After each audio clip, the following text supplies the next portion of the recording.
জি, আপনারা জানেন যে জুলাই গণঅভ্যুত্থানের পরে পুনর্গঠিত ট্রাইব্যুনালের আগামীকালকে যে রায়টি হতে যাচ্ছে এটি সর্বপ্রথম রায়। এবং এই ট্রাইব্যুনালে জুলাই গণঅভ্যুত্থানের পরে যে কয়েকটি সংশোধনী এসেছে আইনে, তার মধ্যে অন্যতম হলো যে 24-এর আগের ট্রাইব্যুনালে নাম আন্তর্জাতিক অপরাধ ট্রাইব্যুনাল হলেও সেখানে আন্তর্জাতিক আইনের কোনো প্রযোজ্যতা ছিল না। জুলাই গণঅভ্যুত্থানের পরে আইন সংশোধন করে আন্তর্জাতিক আইন অর্থাৎ রোম স্ট্যাটিউটে যে আন্তর্জাতিক আইনের সংজ্ঞা এবং অ্যাপ্লিকেবিলিটি আছে সেটা এখানে প্রযোজ্য করা হয়েছে।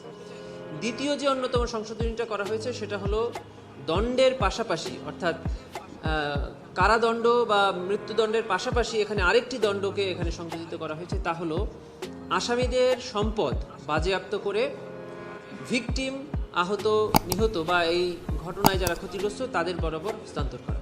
কেন আমরা এটা চাচ্ছি? যেহেতু এটা আইনে আছে এবং একটি মানুষের প্রাণের বিনিময় তো আসলে কখনো দেওয়া সম্ভব না। রাষ্ট্র মাঝে মধ্যে ওই প্রাণের বিনিময়ে তাদের পরিবারকে সচ্ছল করার জন্য যে ব্যক্তিটি দুনিয়া থেকে চলে গেলেন সে পরিবারে যে কন্ট্রিবিউশনটা করতেন তার কিছুটা পূরণ করার জন্য এই সকল বিধান রেখে থাকেন। যেহেতু এই ট্রাইব্যুনালে ফাইন্যান্সিয়াল কম্পেনসেশনটা আছে, আমরা সেজন্য এটা চেয়েছি। সিমিলার ম্যাটার অর্থাৎ জুলাই গণঅভ্যুত্থান চলাকালে যে কয়েকটি অভিযোগ আমরা এই ট্রাইব্যুনালে এনেছি, এই সেম অভিযোগে যদি এই তিনজন আসামির বিরুদ্ধে বাংলাদেশের অন্য কোনো আদালতে কোনো মামলা চলে থাকে সেগুলো আর চলবে না। কারণ এটা আমাদের কনস্টিটিউশনাল রাইটস, প্রত্যেকটি নাগরিকের উপরে যে একই অভিযোগে কোনো ব্যক্তিকে দুবার শাস্তি বা দুবার বিচার করা যাবে না। অতএব এর বাইরে যদি অন্য কোনো অভিযোগ থেকে থাকে তবে সেটি চলতে পারে, কিন্তু এখানে যে 5টি অভিযোগ এখানে ডিসপোজাল করা হচ্ছে সেই 5টি অভিযোগে অন্য কোথাও কোনো মামলা করাও যাবে না, আর যদি মামলা থাকে সেটা আর চলবে না। আমরা 5টা অভিযোগ জানতে চাচ্ছি, আপনি যদি বলতেন আজকে জি, খুবই ছোট করে বলছি। 5টা অভিযোগ হলো 14ই জুলাই 2024 সালে গণভবনে অনুষ্ঠিত একটা সংবাদ সম্মেলনে তৎকালীন প্রধানমন্ত্রী শেখ হাসিনা আন্দোলনরত ছাত্র জনতাকে রাজাকার বলে সম্বোধন করেন। এটা একটি উস্কানিমূলক বক্তব্য। তারই প্রেক্ষিতে ওই 14 তারিখ রাতে তিনি তৎকালীন ঢাকা বিশ্ববিদ্যালয়ের ভিসি মাকসুদ কামাল সাহেবের সাথে ফোনে কথোপকথনে আন্দোলনকারী ছাত্রদের উপরে নির্যাতন এবং নিপীড়নের আদেশ এবং নির্দেশ এবং উস্কানি প্রদান করেন। তারই ফলশ্রুতিতে আবু সাইদ সহ 16 তারিখে 6 জন ছাত্র জনতা নিহত হয়। এটি একটি অভিযোগ। দ্বিতীয় অভিযোগটি হলো 18ই জুলাই 2024 তারিখে তৎকালীন প্রধানমন্ত্রী সাবেক ঢাকা সিটি কর্পোরেশনের মেয়র শেখ ফজলেনুর তাপসের সঙ্গে একটি ফোনে কথোপকথন করেন। সেখান থেকে দেখা যায় যে উনি আন্দোলনরত ছাত্র জনতার উপরে মারণাস্ত্র অর্থাৎ লেথাল ওয়েপন ব্যবহার করার নির্দেশ দিয়েছেন। হেলিকপ্টার ব্যবহার করে গুলি এবং ড্রোন ব্যবহার করে ছাত্র জনতার অবস্থান নির্ণয়ের নির্দেশ দিয়েছেন। এর মাধ্যমে সারা দেশব্যাপী লেথাল ওয়েপন ব্যবহার করে 1400 ছাত্র জনতা নিহত হয়েছেন, হাজার হাজার ছাত্র জনতা আহত হয়েছে। এটি এই মামলার দ্বিতীয় অভিযোগ। তৃতীয় অভিযোগটা ছিল রংপুরে আবু সাইদকে হত্যা। চতুর্থ অভিযোগটা ছিল চাংখারপুলে শহীদ আনাস, ইয়াকুব সহ 6 জনকে হত্যা। পঞ্চম অভিযোগ ছিল আশুলিয়াতে 6 জনকে হত্যার পরে তাদের লাশ পুড়িয়ে দেওয়া। এই 5টি অভিযোগে আমরা ফর্মাল চার্জ সাবমিট করেছিলাম। চার্জ হিয়ারিং সেভাবে করেছি।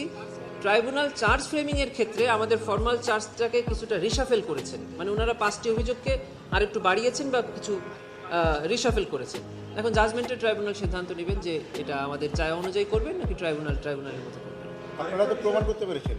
প্রসিকিউশন অবশ্যই মনে করে যে এই 5টি অভিযোগে আমরা সন্দেহাতীত হবে। আমাদের ক্রিমিনাল জুডিসপ্রুডেন্স যেটা আমাদের দেশে সিআরপিসি আছে, সেখানে জামিন প্রদানের ক্ষেত্রে নারীকে, অসুস্থকে এবং কিশোর বালক শিশুদেরকে প্রিভিলেজ দেওয়া আছে, কিন্তু রায় প্রদানের ক্ষেত্রে নারীকে আমাদের সাধারণ আইনেও কোনো আলাদা প্রিভিলেজ দেওয়া হয় নাই, আর আমাদের এই আইনেও কোনো আলাদা প্রিভিলেজ নেই।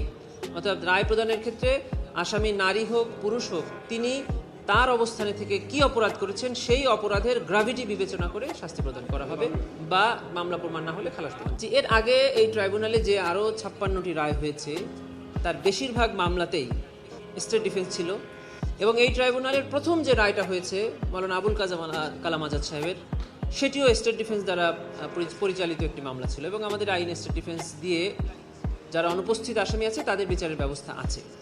আইনে পরিষ্কার করে বলা আছে যে যদি আসামি পলাতক হয় তাহলে রায় প্রদানের পর থেকে 30 দিনের মধ্যে উনি আপিল করতে পারবেন, যদি উনি গ্রেফতার হন অথবা উনি ট্রাইব্যুনালে এসে সারেন্ডার করেন। আদারওয়াইজ স্টেট ডিফেন্সের অ্যাপিলেট ডিভিশনে অ্যাপিল ফাইল করার কোনো ইখতিয়ার নেই। শেখ হাসিনা তো ভারতে আছেন। হ্যাঁ, আমরা যখন ট্রাইব্যুনাল প্রথম ওনার বিরুদ্ধে গ্রেফতারি পরোয়ানা জারি করলেন তখন আমরা পররাষ্ট্র মন্ত্রণালয়ের মাধ্যমে রেড নোটিশ জারির একটা আবেদন করেছিলাম। কালকে যদি রায় হয় এবং রায়ে যদি ট্রাইব্যুনাল ওনার বিরুদ্ধে শাস্তি প্রদান করেন তাহলে আমরা আরেকটি কনভিকশন ওয়ারেন্টের আবেদন ইন্টারপোলে আবার পাঠাবো তার বিরুদ্ধে রেড নোটিশ জারির জন্য।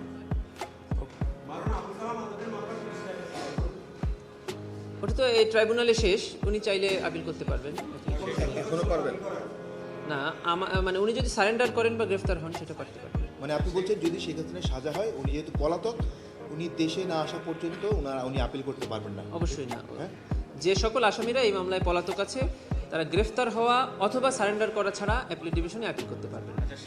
প্রথম কথা হলো যে এই ট্রাইব্যুনালে হাজির হয়ে উনিও সব কথা বলতে পারবেন। হাজির না হয়ে উনি যে সকল কথা বলবেন সেটা আইনের দৃষ্টিতে কোনো বক্তব্যই নয়, সামাজিক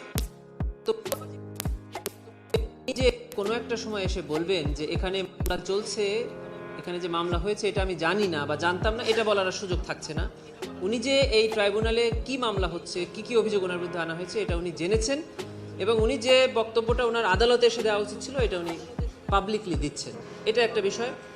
দুটি হলো, আমরা এই ট্রাইব্যুনালে বিশেষ করে জুলাই গণঅভ্যুত্থানের পরে পুনর্গঠিত ট্রাইব্যুনালে আমরা চেষ্টা করেছি গণমাধ্যমের মানে আপনাদের মাধ্যমে সারা জাতিকে সাথে নিয়ে এই বিচারটা করতে, যেন শুধু বিচার হচ্ছে না, বিচারটা যে ন্যায় বিচার হচ্ছে এটা যেন জাতি জানতে পারে। এই জন্য আমরা একটা বড় অংশ প্রসিডিংস লাইভ করেছি। আমরা কি কি এখানে উপস্থাপন করছি, কি কি সাক্ষী এখানে এসে সাক্ষ্য দিচ্ছে, প্রতিদিন কোর্ট প্রসিডিং শেষে আপনাদের সাথে কথা বলছি, সাক্ষীরা নিজেরা এসে কথা বলছে। আমরা ওনার ভয়েস রেকর্ড বাজিয়ে শুনিয়েছি ওপেন কোর্টে, যেটা সম্প্রচার হয়েছে। সেখানে আপনারা শুনেছেন যে উনি নিজ মুখে এই আদেশটা দিয়েছেন কথোপকথনের মাধ্যমে। এইটা প্রত্যেকটি অপরাধী পৃথিবীতে এখন পর্যন্ত যত এই ধরনের মানবতা বিরোধী অপরাধ হয়েছে কেউই স্বীকার করেনি যে ওনারা অপরাধী, তারই অংশ হিসেবে উনি অস্বীকার করেছেন। কিন্তু আদালত এটাকে ডিসাইড করবেন যে উনি আদৌ অপরাধী কি নয়। আপনার এইটার প্রেক্ষিতে আমি একটা প্রশ্ন করি, সেটা হলো যে বাংলাদেশ সরকার আনুষ্ঠানিকভাবে ভারতকে বলেছিল যে শেখ হাসিনার যে কথাগুলো বলছেন, মিডিয়া ইন্টারভিউ দিচ্ছেন, এটি যেন প্রচার না হয়। ভারতের পররাষ্ট্র মন্ত্রণালয় বাংলাদেশ সরকারকে জানিয়েছে যে এটি গণমাধ্যমের মুখ তারা বন্ধ করতে চান না, তো পারবেন না। সেক্ষেত্রে এটি কি আসলেই শুধু শেখ হাসিনার বিষয় থেকে যাচ্ছে, নাকি বিচারের বিষয়টাও এখানে প্রচার আসামি হিসেবে তার বক্তব্য প্রচারের বাধা না থাকতে পারে? না, এটা আমরা অ্যাবসলিউটলি গভর্নমেন্টের এবং কূটনৈতিক বিষয় হিসাবে দেখছি। প্রসিকিউশন বা বিচার ব্যবস্থার ক্ষেত্রে আমরা এটাকে কোনো আমলে নিচ্ছি